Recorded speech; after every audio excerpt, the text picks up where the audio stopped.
नमस्कार दोस्तों, स्वागत है आपका हमारे चैनल कहानियों की दुनिया बाय वानी में। तो हमारी आज की कहानी है शतरंज के खिलाड़ी मुंशी प्रेमचंद की कहानी। तो चलिए शुरू करते हैं।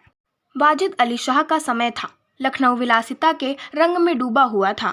छोटे बड़े, गरीब अमीर सभी विलासिता में डूबे हुए थे। कोई नृत्य और गान की मजलिस सजाता था तो कोई अफीम की पीनक ही में मज़े लेता था। जीवन के प्रत्येक विभाग में आमोद प्रमोद का प्राधान्य था। शासन विभाग में, साहित्य क्षेत्र में, सामाजिक अवस्था में, कला कौशल में, उद्योग धंधों में, आहार व्यवहार में सर्वत्र विलासिता व्याप्त हो रही थी। राज कर्मचारी विषय वासना में, कविगण प्रेम और विरह के वर्णन में, कारीगर कलाबत्तू और चिकन बनाने में, व्यवसायी सुर में, इत्र, मिस्सी और उपटन का रोजगार करने में लिप्त थे। सभी की आंखों में विलासिता का मद छाया हुआ था। संसार में क्या हो रहा है इसकी किसी को खबर ना थी। बटेर लड़ रहे हैं, तीतरों की लड़ाई के लिए पाली बदी जा रही है, कहीं चौसर बिछी हुई है, पौ बारह का शोर मचा हुआ है, कहीं शतरंज का घोर संग्राम छिड़ा हुआ है। राजा से लेकर रंक तक इसी धुन में मस्त थे। यहाँ तक कि फकीरों को पैसे मिलते तो वे रोटियां ना लेकर अफीम खाते या मदक पीते। शतरंज, ताश, गंजीफा खेलने से बुद्धि तीव्र होती है, विचार शक्ति का विकास होता है, पेचीदा मसलों को सुलझाने की आदत पड़ती है। ये दलीलें जोरों के साथ पेश की जाती थी। इस संप्रदाय के लोगों से दुनिया अब भी खाली नहीं है। इसलिए अगर मिर्जा सज्जाद अली और मीर रोशन अली अपना अधिकांश समय बुद्धि तीव्र करने में व्यतीत करते थे तो किसी विचारशील पुरुष को क्या आपत्ति हो सकती थी। दोनों के पास मौरूसी जागीरें थी। जीविका की कोई चिंता ना थी कि घर में बैठे चखौतियां करते थे। आखिर और करते ही क्या। प्रातःकाल दोनों मित्र नाश्ता करके बिसात बिछाकर बैठ जाते, मुहरे सज जाते और लड़ाई के दांव पेच होने लगते। फिर खबर न होती थी कि कब दोपहर हुई, कब तीसरा पहर, कब शाम। घर के भीतर से बार बार बुलावा आता कि खाना तैयार है। यहाँ से जवाब मिलता, चलो आते हैं, दस्तरख्वां बिछाओ। यहाँ तक कि बावर्ची विवश होकर ही कमरे में खाना रख जाता था और दोनों मित्र दोनों काम साथ साथ करते थे। मिर्जा सज्जाद अली के घर में कोई बड़ा बूढ़ा ना था, इसीलिए उन्हीं के दीवान खाने में बाजियां होती थी।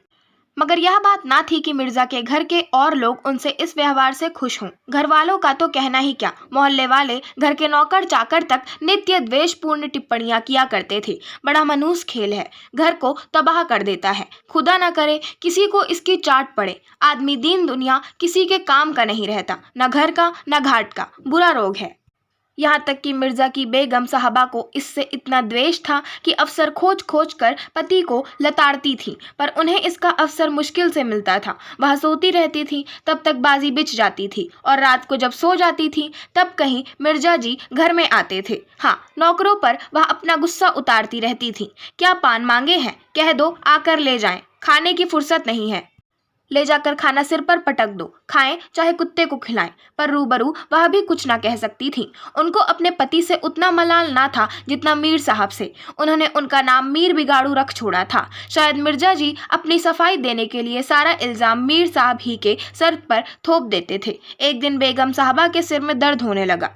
उन्होंने लौंडी से कहा, जाकर मिर्जा साहब को बुला लो, किसी हकीम के यहाँ से दवा लाएं, दौड़ जल्दी कर। लौंडी गई तो मिर्जा जी ने कहा, चल अभी आते हैं। बेगम साहबा का मिजाज गर्म था। इतनी ताप कहाँ कि उनके सिर में दर्द हो और पति शतरंज खेलता रहे। चेहरा सुर्ख हो गया। लौंडी से कहा, जाकर कह अभी चलिए, नहीं तो वह आप ही हकीम के यहाँ चली जाएंगी। मिर्जा जी बड़ी दिलचस्प बाजी खेल रहे थे। 2 ही किश्तों में मीर साहब की मात हुई जाती थी। झुंझलाकर बोले, क्या ऐसा दम लबों पर है, जरा सब्र नहीं होता। मीर ने कहा, अरे तो जाकर सुन ही आइए ना, औरतें नाजुक मिजाज की होती हैं। मिर्जा ने कहा, जी हाँ, चला क्यों ना जाऊं, 2 किस्तों में आपकी मात होती है। मीर ने कहा, जनाब इस भरोसे ना रहिएगा, वह चाल सोची है कि आपके मोहरे धरे रहें और मात हो जाए।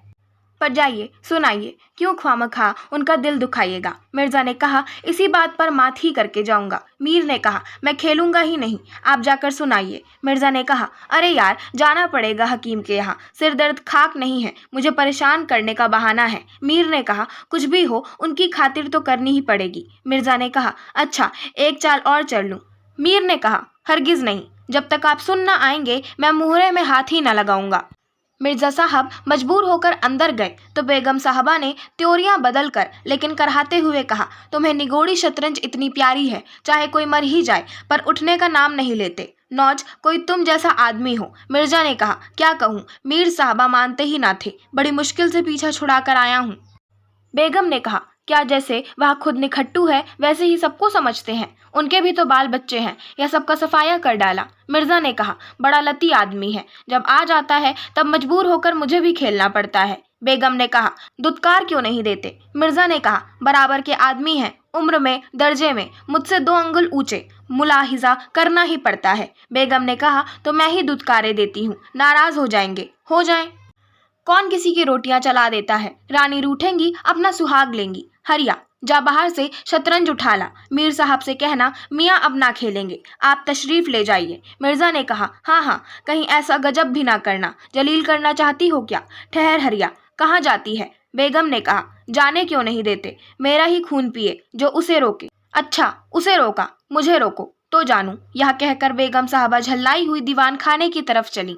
मिर्जा बेचारे का रंग उड़ गया। बीबी की मिन्नतें करने लगे, खुदा के लिए तुम्हें हजरत हुसैन की कसम है, मेरी ही मैयत देखो जो उधर जाए। लेकिन बेगम ने एक ना मानी। दीवान खाने के द्वार तक गई, पर एकाएक पर पुरुष के सामने जाते हुए पांव बंद से गए। भीतर झांका, संयोग से कमरा खाली था। मीर साहब ने 2-1 मोहरे इधर उधर कर दिए थे और अपनी सफाई जताने के लिए बाहर टहल रहे थे।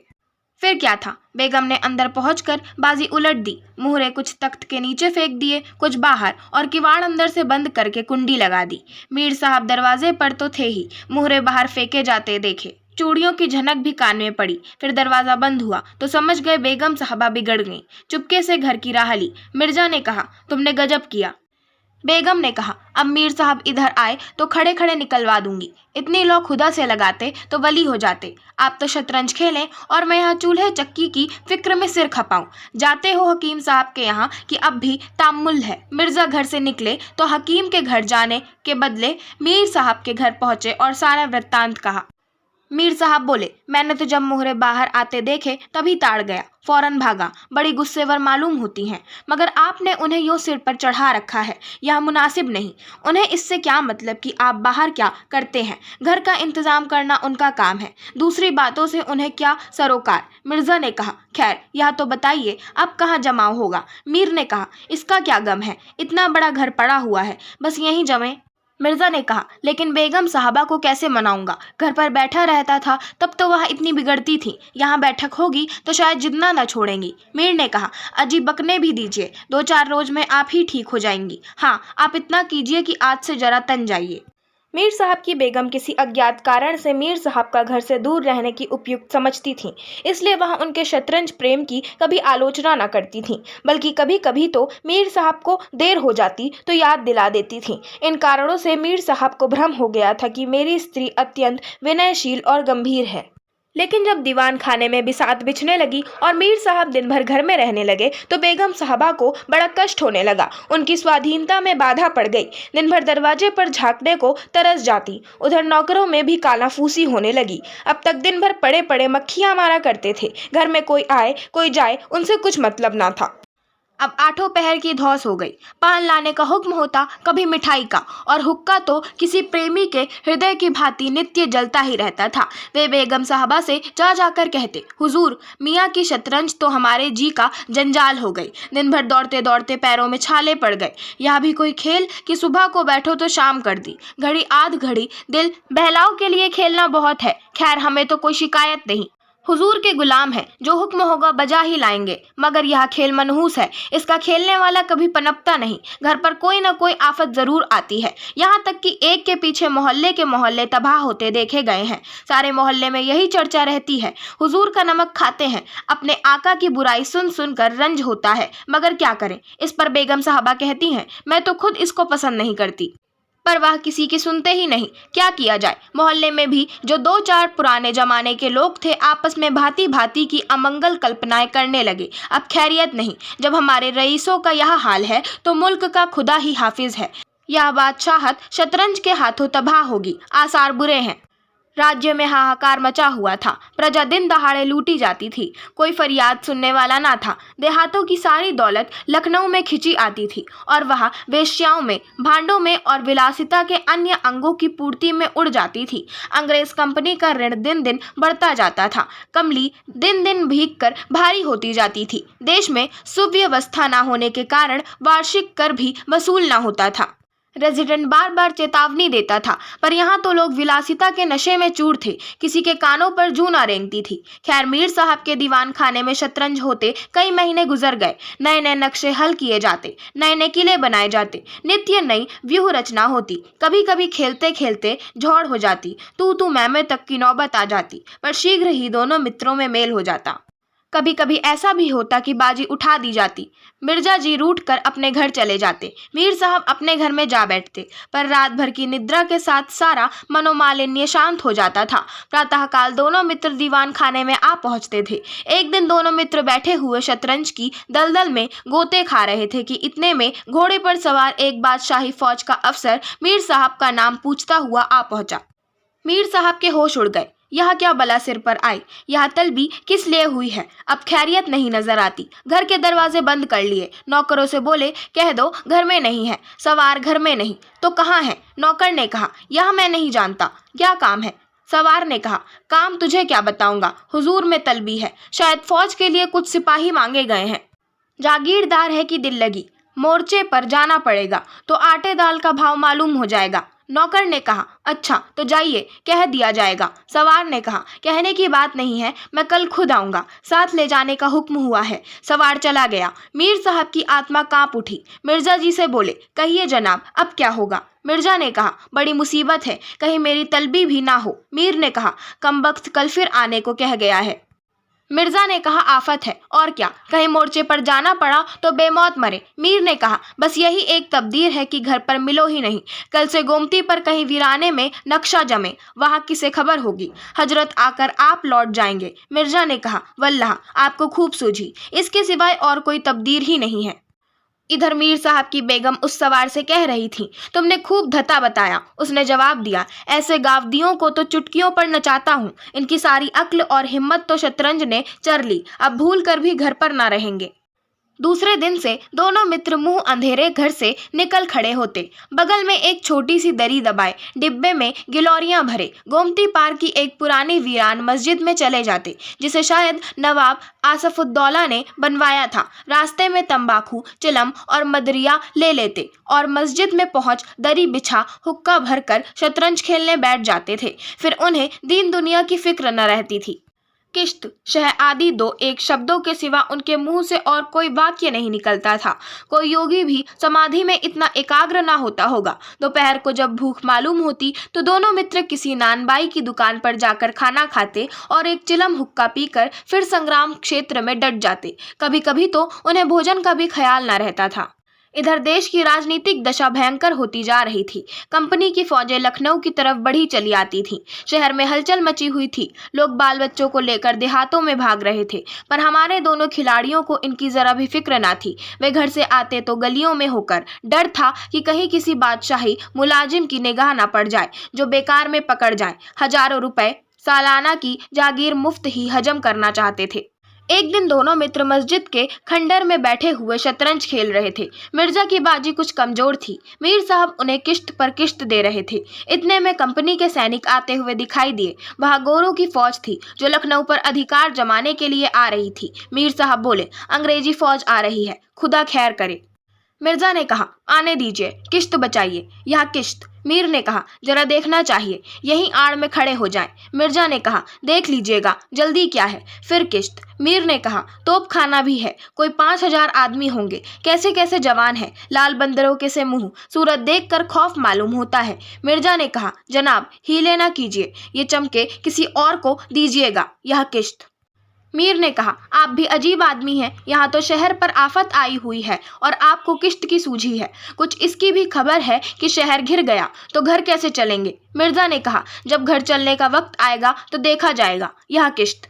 बस अब की शहर में मात है। फौज निकल गई। 10 बजे का समय था। फिर बाजी बिछ गई। मिर्जा ने कहा, आज खाने की कैसे ठहरेगी। मीर ने कहा, अजी आज तो रोजा है, क्या आपको ज्यादा भूख मालूम होती है।